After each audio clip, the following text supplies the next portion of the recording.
Man, stun. I'm able to stun even through the stun resistance now. They get stun resist after you stun them already? I can actually stun through that now. Oh my god. Holy cracked. I'm getting proper cracked now. Oh, so good. No, GG, don't look at my build. No, don't look at my build. You can't see my build if I spin this fast. G'day folks, Ziggy here with the beginner's guide to leveling a Mercenary Grenadier. Whether you want to level a Witchhunter or a Gemling Legionnaire, and whether you have plans to actually play Grenadier long term or just transition into another Mercenary build, it actually doesn't matter. This is just a damn good way to play through the game, and I've extensively documented the process for you. If you want a full written guide, you can check out my big write-up on Maxroll, and worth noting it's easier for me to update there if anything changes, so check it out if there's been some kind of patch or something that you think may have affected things. This guide is mainly so that you can see how it plays and how much fun it is, and to help the visual learners a bit more. So what I love about this build is gigantic explosions, good damage, and great clear, with amazing stuns. That's probably the highlight. It just makes so many things super easy, both engaging packs, getting away from enemies, and staggering bosses all of the time. You get good attribute and life stacking, and it makes gear requirements much easier to manage. And really good solo self-found gearing. I did the whole campaign without any trade, just so that I could experience that as a baseline. The downsides are that it can sometimes run out of mana in boss fights earlier on in the campaign, especially if you aren't careful, so if you spam grenades too much during immunity phases. But there are various solutions to this, making sure you upgrade your mana flask and a few little bits on gear that I'll talk about later on. And by the end of the campaign, it can actually be pretty much fully solved. The flash grenades are pretty bright, and there are lots of big explosions, so this can all cause a bit of visual discomfort and a lack of clarity. So that's worth noting. You'll know from the video whether that's going to be a problem for you or not. For some people, their eyes bleeding just increases their satisfaction with a build. And then the other things to note are that you must get used to preempting monster attacks with flash grenades. You have to lead in with your grenades, but once you get the hang of it, it's actually pretty satisfying to do. And I should also note that you can kind of ruin some boss fights by just chain stunning them. So if it's your first playthrough, you might just want to back off a little bit and let the bosses do some of their phases so that, you know, you don't miss some of those cool moments. I mean, when it happens and you dumpster a boss and you don't even get to see their abilities, you feel kind of badass, but you don't really want to do that for your first time through a boss. Thankfully, this was more of a thing in cruel difficulty than normal. So now I'll take you through the progression of the entire campaign, especially the skills. Fragmentation rounds and permafrost bolt are used together to freeze and explode monsters in the early game. Mainly use permafrost only if swapping to fragmentation if there's a larger pack or a boss that has some frozen monsters nearby so that you can detonate them. Put the pierce support on permafrost as soon as you can. This is when you defeat the Devourer and get your first uncut support. Being able to pierce helps you freeze more enemies at a time. With the Ice Bite support and some added cold damage on gear, which is easily done through runes, so make sure you take advantage of those, you can lean really hard on freezing everything, even bosses. You can add explosive grenades to your skill set, but its long fuse early on makes it mostly good for setting up against large groups of enemies. You'll mostly stick to Permafrost Bolt in the first half of Act 1. When you get flash grenades in the middle of Act 1 though, that's when you start to feel like a Grenadier. Link them to Scattershot for more projectiles and Overpower for a huge stun multiplier, and they do literally everything you could want a skill to do. They stun packs, they get you out of bad surrounds, they heavy stagger bosses, they deal really good damage for clearing, and they have a pretty big AoE with a short fuse. Flash Grenade is definitely MVG, most valuable grenade for sure. You get your first Spirit Gem from the King in the Mists in Act 1. Herald of Ice is a pretty fun choice, but longer term, Wind Dancer is pretty good. It gives huge evasion scaling and knocks enemies back if they attack you in melee, which gives you time to flashbang them or roll away. Towards the end of Act 1, you'll get Gas Grenade as well, which you can start to use together with Explosive Grenade for even bigger explosions. By the end of Act 1, you'll mostly stop using any crossbow bolt skills. Permafrost just kind of sits there in reserve as a backup in case you need it. So the end of Act 1 skill strategy looks something like engage with flash grenades, throw several gas grenades, follow up with your explosive grenades, and continue using flash grenades while the explosions detonate. For tougher bosses, you just want to weave in more flash grenades to keep them stunned. I'll talk a lot more about gearing later, but early on, just make sure you prioritize getting damage on your gear and getting those 10% movement speed boots. Buy from the vendor, craft, and gamble until you have them. Also really good is mana gain on kill, and always keep your flasks as upgraded as possible.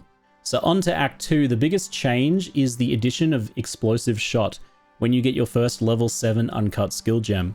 This skill allows you to detonate any grenades nearly instantly by simply shooting them. Supported by Pierce and Martial Tempo, it's very fast and easy to use. It really makes the gameplay just feel much more snappy and fun. You throw the grenades, and then while they're kind of sailing through the air, you follow up with that explosive shot, and they land at the same time with a massive explosion that clears everything, and it feels so good. From a level 9 uncut skill gem towards the end of Act 2, you'll obtain Oil Grenade. This allows you to more easily apply burning damage, slow, and most importantly, lower the fire resistance of enemies. It's really powerful and something that you'll use long term.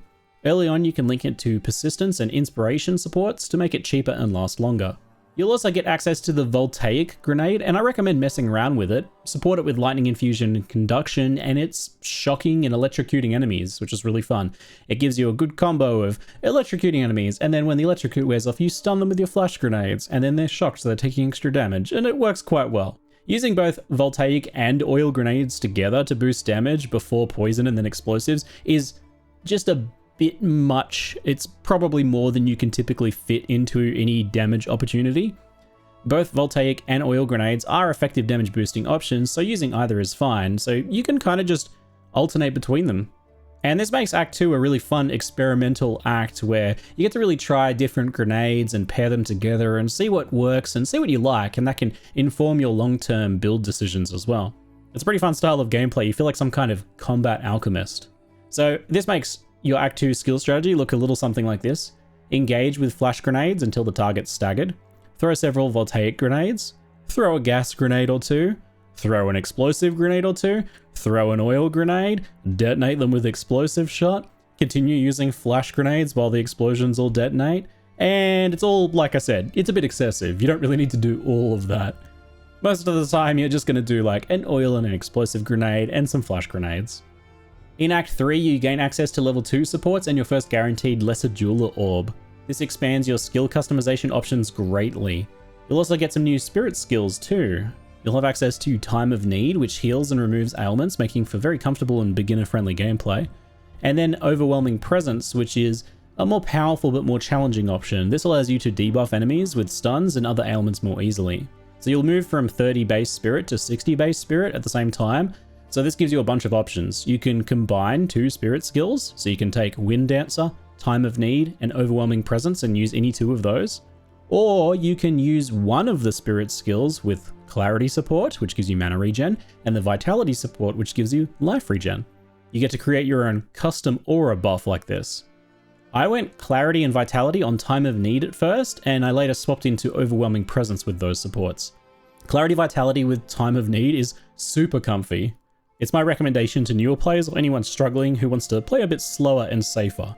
So a couple notes here. Let's talk about gas versus explosive grenade because they can really serve the same role as your primary damage dealer if you want. They're both valid choices. You can use the same fire damage supports on either skill and just make it your primary damage dealing skill. Try both of them and get a feel for the differences. Gas clouds need detonating with explosive shot, but the explosive grenades long fuse means that they do too. I ended up preferring explosive grenades, but gas grenade feels really good and the damage is fairly similar between the two. For your level 2 supports, prioritizing adding primal armament to your damage dealer grenade and strip away to oil grenades, which lowers their resistances further, are your best kind of first choices. You can also add fire penetration support to your damage dealer too. So if you decide to use explosive grenade as your main damage dealer, then you can use gas grenade as a fun utility skill where you link it to the support gem Corrosion and Armor Explosion. This strips the enemy's armor quite effectively and then causes a bunch of explosions, which can actually clear weak packs of weak enemies. It's also just kind of satisfying. You can even add the Break Posture support, which makes that armor broken enemy also dazed, making them take 50% increased stun from your flash grenades. Very good. And I wanted to note the Scattershot support gem is quite premium, but it's really flexible in where you use it. Where you actually end up putting it, it may just come down to preference. I personally think it's best on flash grenade, but it does make them much more blinding to you, the human person outside of the game. So if this bothers you, then try Scattershot on explosive or gas grenades instead. So I mentioned that you get a guaranteed Jeweler's Orb. That comes from the Auric Campfire at the start of Act 3. So use that on your main damage dealer, either explosive grenade or gas grenade, or flash grenade. If you get any extra drops, you can use it on the one that you didn't pick. So your final Act 3 grenade skill strategy looks something like this. Use Flash Grenade liberally to engage enemies, clear weaker monsters, and to stagger more powerful ones. Oil Grenade is used to prime enemies for explosion. You only really need one of those. And then you deal as much damage as you can with as many explosive or gas grenades as you can throw. And then use Explosive Shot to detonate right before the enemy leaves or when you finish throwing all of your explosives. Unless you decide to try and make it a main skill, by the end of Act 3, Voltaic Grenade doesn't have too much of a place in your usual setup. You're just getting more refined by this point and you're starting to get actual fire damage scaling. So the Voltaic ends up falling behind naturally. So on to Cruel, and Cruel difficulty Act 1, not too much changes. You just refine your build a little bit more and focus in on using Flash Grenade and then just oil and explosive grenades and then detonating them. Get the feel and the rhythm for that and when to use each. You can even start doing long range shots with explosive grenade that you then detonate as they land. Try for some fun skill shots and things like that, following up with flash as the enemies take notice of you and start to move. The fluidity of comboing these different skills together will get better and better as you start to get more attack speed as well. Act 2 Cruel things get a bit more interesting because you'll gain access to level 3 support gems. From the Halani Gates, the fight with Lim the Impaler, a rare monster, at the forward command tents. That gives you your first uncut support gem, level 3. This is a pretty significant milestone as it unlocks some of the most powerful support gems in the game. Here is the most impactful changes you'll make as you start using level 3 uncut support gems. The first one is to start using payload on explosive grenades. It gives a 50% chance for double explosions at the cost of cooldown. Now with the other grenades at your disposal, the cooldown is rarely an issue. The next one is the Heft support gem, which you can use on Flash Grenade. This increases the top end physical. And you want to pair this with Gas Grenade plus Corrosion to break enemy armor. This scales your Flash Grenade damage dramatically, giving you a lot more stun power, especially if you manage to, and you should be, trying to get more physical damage crossbows from now on. Another one is the Immolate gem for Cluster Grenade, which will be a skill that you add to your selection soon. That adds more damage against burning enemies, which is happening all the time thanks to oil. And then Nimble Reload for Explosive Shot, once you eventually get enough Jewel Absorb to add that. It increases mobility and fluidity of the overall gameplay, but it's not super necessary early on. So I mentioned Cluster Grenades, quite fun. In Act 2 Cruel's Mastodon Badlands, you can get a guaranteed level 13 uncut skill gem from the Shrine of Bones. This allows you to create the final grenade skill, Cluster Grenade. It has a long cooldown, but it throws a large amount of explosions across a huge area, making it an effective supplement to area of effect clearing. Use it against large groups of monsters or when explosive grenades on cooldown. It can also be used to boost damage against rares and bosses when in tightly confined environments, as things like walls can force the cluster explosions to overlap more. With Cluster Grenade, use the following supports. Immolate for the added fire damage against ignited targets from oil grenades. Just make sure you have coated enemies in oil first. Long Shot, which makes the skill deal more damage at longer ranges. This works well with the large area of effect and the intended use case against large groups. And then Magnified Effect, which adds even more area of effect to clear rooms and make Long Shot more effective. I didn't find it strong enough to be main skill, but more of a supplemental skill, but it does a good job of filling that role. For Act 3 Cruel and into endgame, you'll have access to all of your possible skill and support gems by this point. So your skill progression priorities in Act 3 are to level your skills with the higher level uncut gems. You'll get up to level 14 by endgame. And you should be able to do all of your actual in-use skills by the time you get there. Use any lesser jewel orbs to add a third support gem socket to each skill. So you can get a guaranteed lesser jewel orb in Act 3 Cruel from the Auroch Campfire in the Sandswept March. Just the same as you got one in normal. And you want to add any missing support gems to your skills, especially from those new level 3 supports, which are quite powerful. So now let's go over the passive tree progression. Early on, you'll want to power through the projectile damage, which gives a huge damage boost in the early game, through Volatile Catalyst for some nice area of effect and cooldown recovery for those early flash grenades. Down through the attributes, make sure you get a nice mixture of strength and dexterity so you can equip gear, but feel free to get the ones that you need to equip any good items that happen to drop. Sometimes you'll equip energy shield items and get a bit of intelligence if they just so happen to be really good. And then you'll jump into nice and quickly cluster bombs for an additional grenade projectile. The increased fuse duration is a little bit of a downside early on, but long term becomes a non-issue with the fact that we're using explosive shot to detonate grenades anyway. And then Grenadier, which is a no-brainer that gives all of your grenade skills one additional cooldown use. Not a big deal for explosive grenades, but very good for flash grenades. Next up, you'll go through Adrenaline Rush for nice in-combat attack and movement speed, very good fluidity to the gameplay, and also Volatile Grenades to counteract that grenade fuse duration. Long term, you could theoretically drop this, but I found that it's still good to have for flash grenades to make them detonate just a little bit faster where those milliseconds count towards your survival. Next up, we'll head down to the south here and take Polymathy for the increased attributes. This sorts out most of your gear requirements by this point. And you'll notice that we've taken several jewel slots. You're going to be equipping just whatever jewels you can get in here, unless you're playing on trade. I managed to find and craft some fire penetration jewels, which were very impactful. After this, you want to rush over into repeating explosives, and I wouldn't hate you if you took this a little sooner and before Polymathy, because it makes extra explosions happen after your explosions. It's very good. Then, speaking of explosions, we come over here to Authority for more cooldown recovery and area of effect. Once again, very good. And next up, we come up to Hard to Kill, Colossal Weapon for some very nice area of effect scaling, and some big damage from Overwhelm. Not to mention all of these small 12% nodes here actually do a ton of damage. And yes, crossbows do count as two-handed weapons. You can see in the tooltip if you have a look. After this, we head up through the area damage, through another jewel socket, which you'll want to fill out, and into stun build-up and perfect opportunity.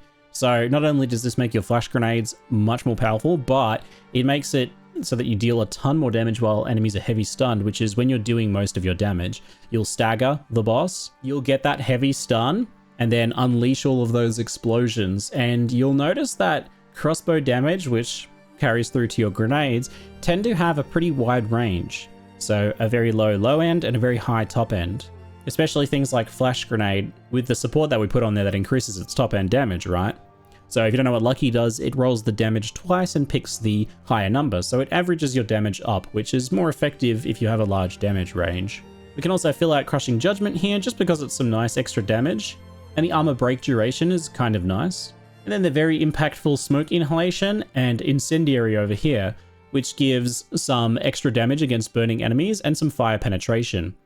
With this and oil and 1 or 2 jewels with fire penetration, even highly resistant fire enemies will go down to the minimum, which is 0%. Note that in Path of Exile 2, you can't take them into negative fire resistance, so you only need so much. To help make boss fights even more comfortable and deal with nasty rares, we increase the Culling Strike threshold and gain some nice damage from Giant Slayer here. To increase the fluidity as we move later into the game and make things a bit faster, we get a bit of attack speed. It can be a hard pill to swallow that 3% attack speeds are actually pretty impactful, but they do end up being, especially once you get Sand in the Eyes and you get that big attack speed too. Not to mention that blind on hit with enemies, yes, we're using Flash Grenade all of the time, but this makes all of the stray ones that get hit by cluster grenades and explosive grenades and things like that sure to be blinded as well. Everything's blinded all the time once you get this in Flash Grenade. Over here we have Distracted Presence, which lowers our cooldown a little further, which is important as you get towards the end of the campaign and you start to use fewer, more refined grenades. But that actual second line there makes all boss fights just easier in subtle ways that it's hard to put your finger on. Basically, they don't use their scarier abilities as much. And then finally, 2 little extra points. Curved Weapons here gives accuracy and dexterity, so a ton of accuracy. And you actually don't really need any accuracy throughout the entirety of the campaign until like right at the very end, where when you're blinded, you start to drop down below 100%. I only found that to be the case around Act 3 Cruel, so this one node corrects that and kind of overcaps your accuracy once again. And then finally, for a little bit of extra survivability, we can pick up Battle Hardened. Where you go from there is going to depend on what you're doing with your endgame build, because there are a lot of different directions to go, whether you go into a strength-focused armor stacking with Iron Reflexes. Some of the defensive nodes down here are generally quite good, and there's some nice fire scaling over here, as well as beef. Not to mention things like Area of Effect, and some nice nodes along the way for being tanky and fire damage focused. There's also some nice lightning stuff if you want to focus more on Voltaic, over here and here. There's something to be said for going out this way and grabbing elemental damage nodes, and dipping into some of the Ranger stuff over here. Though I don't really like the Ranger start, poor Rangers have to suffer by coming over here to play Grenadiers. But this is all outside of the context of the Grenadier leveling guide, because this is a little bit more passives than you need for the campaign.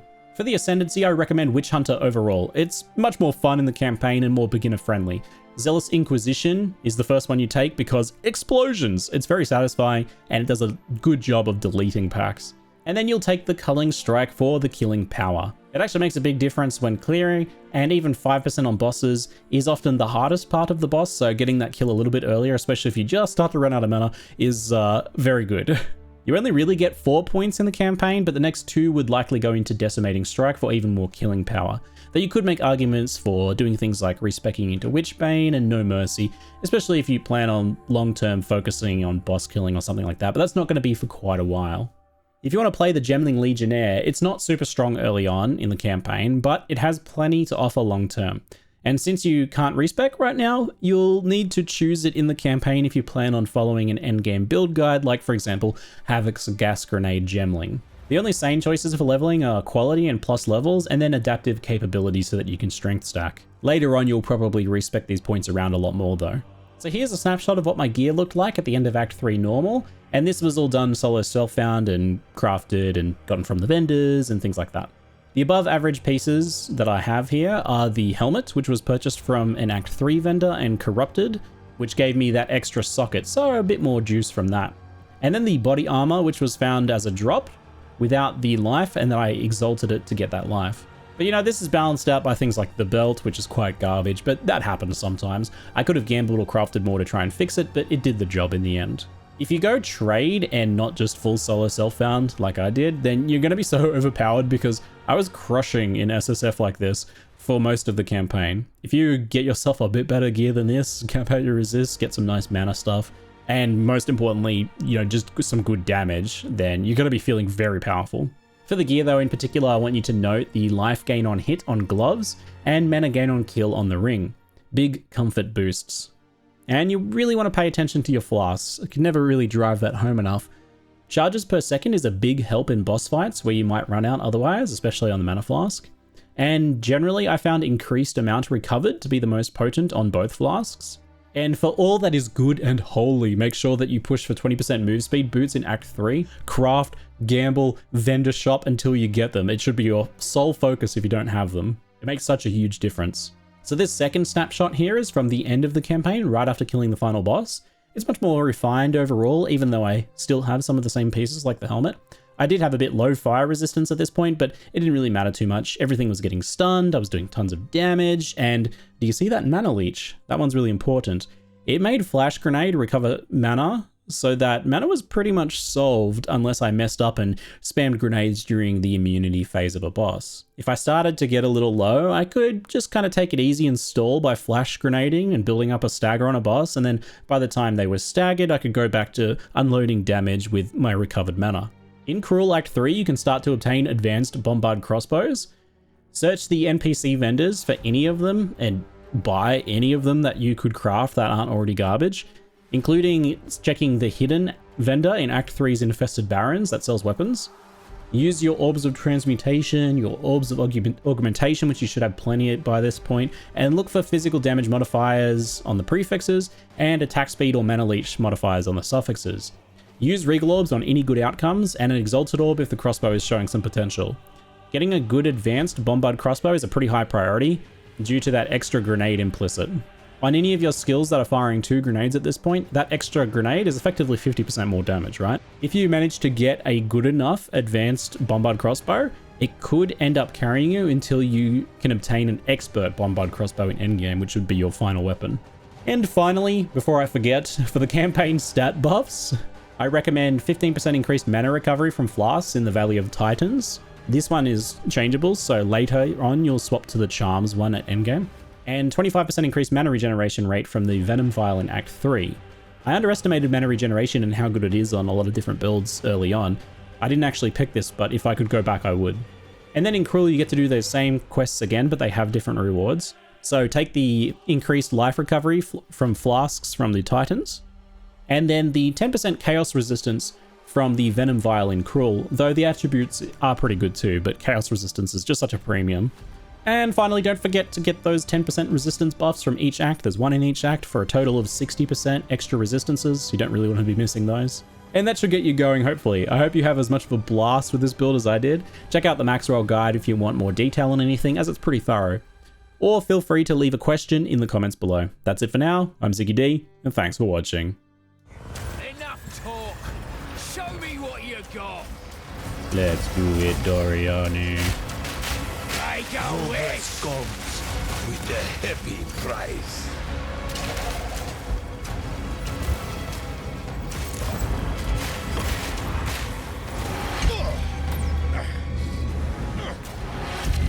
A minor setback. A minor setback.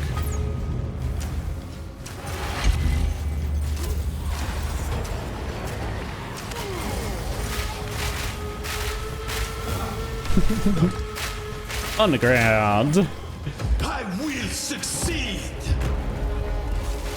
Listen, I'm just here You for the Stun, lead. stun. You can There's no match need for all me. this. No need for all this. Calm down, Mike. Calm down. You will pay for this. Oh, cool. I plan for flash, every bangs. contingency. And explosions. Oh, flash, bangs. See you, buddy. Cluster grenades. Oil. Explosion. Faithful. Explosion. No. Nice. Do not fail me. Not now. Pretty clean. Pretty clean. Ah! Finish him off! He's still alive! Ah! That I sacrificed. My friend here isn't exactly the peacemaking type. As you just saw. But yes, the punctuating explosions. That was an accident, by the way.